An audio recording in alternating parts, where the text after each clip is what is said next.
his line seems to be that his constituents believe these allegations, and so he needs to take a stand.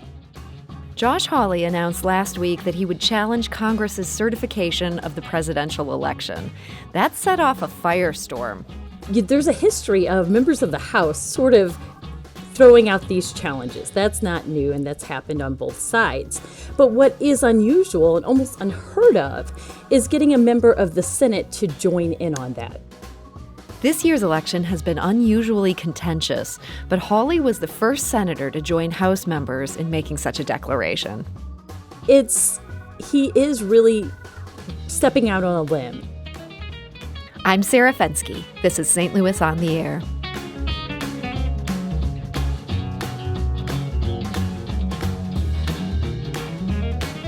Joining us today to talk about what Senator Hawley is up to and what it means for our democracy is Anita Manion.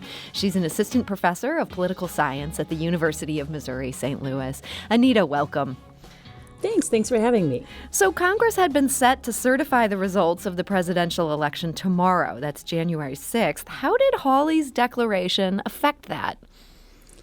Well, his declaration in the end won't change the fact that the electoral votes will be certified and President-elect Joe Biden will be inaugurated on January 20th. You're certain of that? This is not going to block it. This is me. I very rarely make predictions, but this is me asserting that, yes. And there's a number of reasons I say that. First of all, to change the results, you would have to have a majority in the House and the Senate.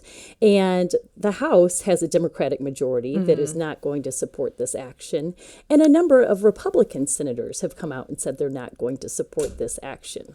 But maybe I should step back and say what this action is. So Senator Hawley has said that he's going to challenge the certification of the Electoral College vote, which is usually this rote process that we never talk about, right? Yeah. I mean, I don't remember ever paying attention to this step. Nobody does, because usually by this point, we've already had sort of a consensus about who's president. The person who lost the election has conceded. We are in the transition process, but that's different this year. And to have this sort of challenge and to have debate about it, you have to have a member of the House and a member of the Senate say in writing that they are challenging those electors.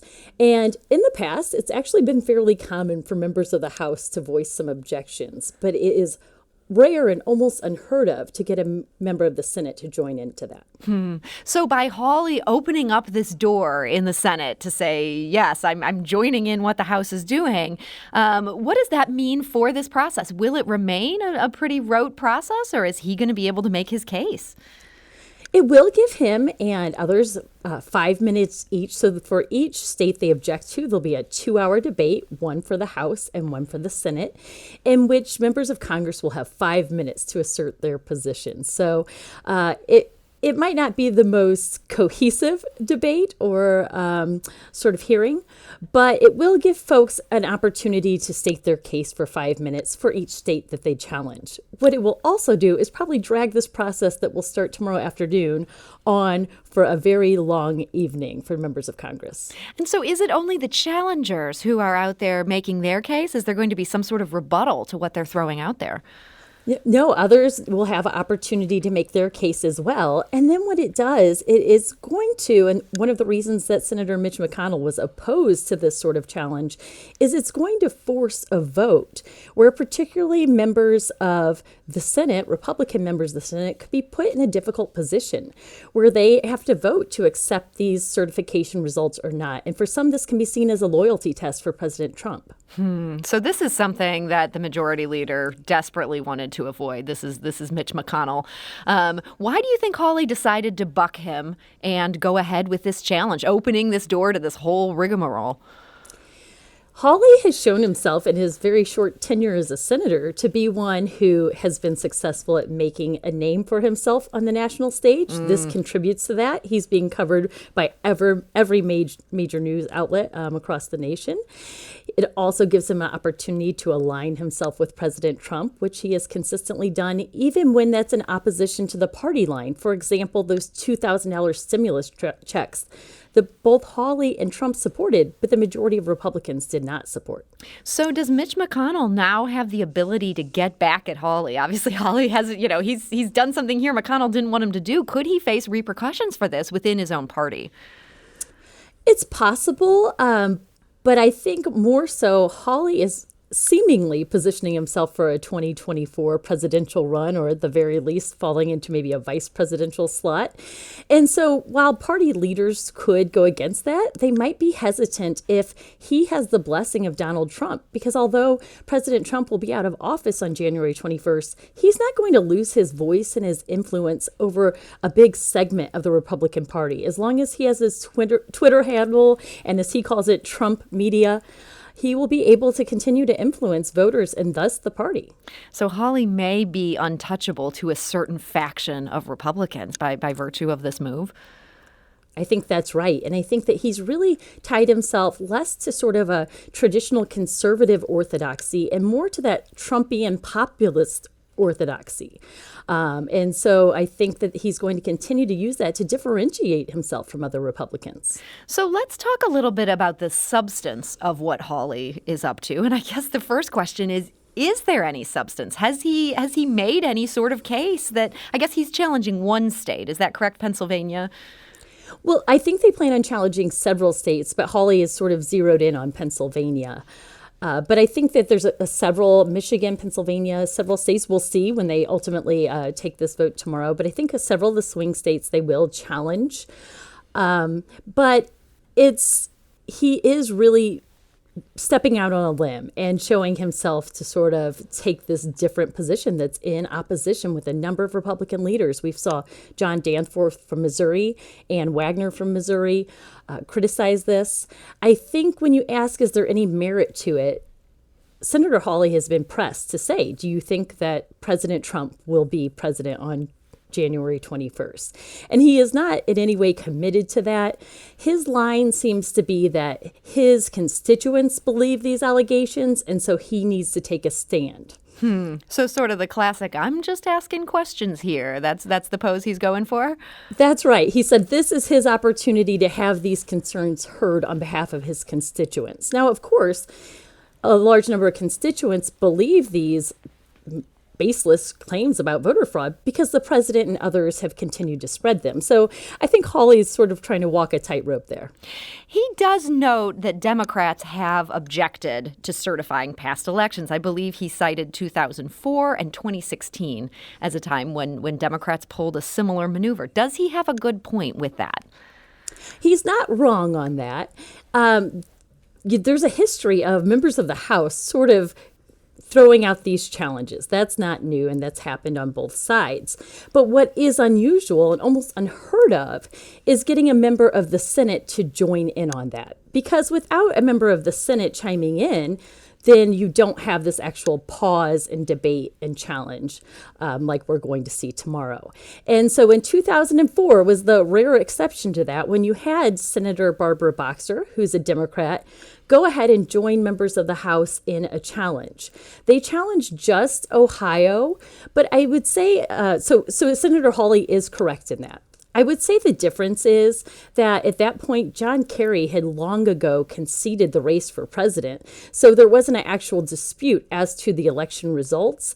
And Senator Barbara Boxer actually said that she was not trying to overturn the election, but wanted instead to shed a light on voter suppression that they believe was occurring in Ohio. Okay, so she was not advancing that, trying to say we should stop this person shouldn't take office. She wanted to discuss some of the issues. That's correct. Okay. Well, I want to talk about one other thing here that's less directly related to Missouri, but it feels like this has been the big question everybody's been talking about in the last 24 hours. The news just seems to change on this topic so fast these days. But this has to do with the role of Vice President Pence. President Trump recently tweeted, "The vice president has the power to reject fraudulently chosen electors." He seems to be saying that Mike Pence could just single-handedly block Biden from taking office. Do you believe he's correct about that? I do not. There was a lawsuit filed trying to assert that Vice President Pence had that power, and Vice President Pence disagreed with the lawsuit, and the lawsuit was thrown out. And what he does basically is he presides over the Senate. That's part of the vice president's role. And he would read the results aloud, preside over the Senate, and declare the winner. Vice President Al Gore had to do that in 2000 when he was the one who lost that very close election. So this is not a new process. And even if Vice President Pence, which I don't believe he will, tried to do something sort of extra legal, we might call it, the Congress would have the power to override him. So even in sort of the most hypothetical possibility that President Trump might dream up, I do not believe that is going to happen. Okay. Well, that's some reassurance for people who've been very worried about that scenario. Anita, I'm going to take a quick call here. We have a caller who wants to join the conversation. We just have a minute, but I'd like to hear from her. This is Peggy, who's calling from Webster Groves. Peggy, hi, you're on St. Louis on the air. Hi, thanks for taking my call. I just wanted to thank you both. Josh Hawley appears to be a very transparent career politician, and for those of us that were around when he ran for Missouri AG, we remember the commercials of the guys climbing ladders and him pledging that he was not a career politician. I agree with Anita that it seems like his intention is to build his dossier for the presidential run of 2024, and I hope that the citizens of Missouri can see through this transparency because he is showing us who he is. Well, Peggy, thank you so much for sharing that perspective. It's interesting to hear how this is playing with the voters. Anita, do you see a way that this could hurt him, that ordinary Missourians who did support President Trump very strongly might not like this tactic? I think it will probably play well in Missouri. And I think that Senator Hawley has been very careful every time he talks about it to talk about what the people of Missouri wants and how he's representing that. I agree that it seems pretty clear to me that he's trying to propel himself onto the national stage for a possible 2024 run. And I think one piece of evidence is how he's already springboarded this into a fundraising initiative. If you Google Josh Hawley, the first thing that's going to come up is a fundraising initiative that is tied to this challenge. Wow. Well, this is all going to go down tomorrow. Anita Manion has assured us that she does not see it having a chance of victory. And Anita, I want to thank you so much for sharing your insight into this and being willing to go out on a limb and make a prediction for this one single time. That's right. So don't expect it again. That's the last prediction you will hear from Anita Manion. Thank you, Anita. Thanks so much. And Anita, again, is an assistant political science professor at the University of Missouri, St. Louis.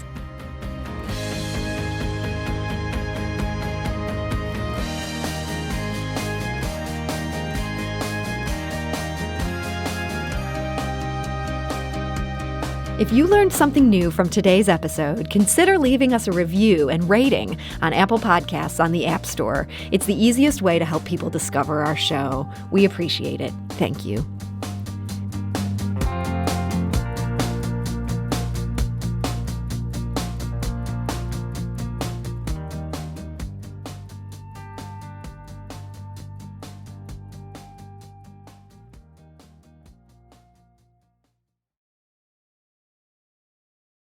Support comes from the Missouri Forest Products Association, honoring Arbor Day on April 26th, with an ongoing commitment to sustainable stewardship and conservation of Missouri's forests. ChooseWood.com.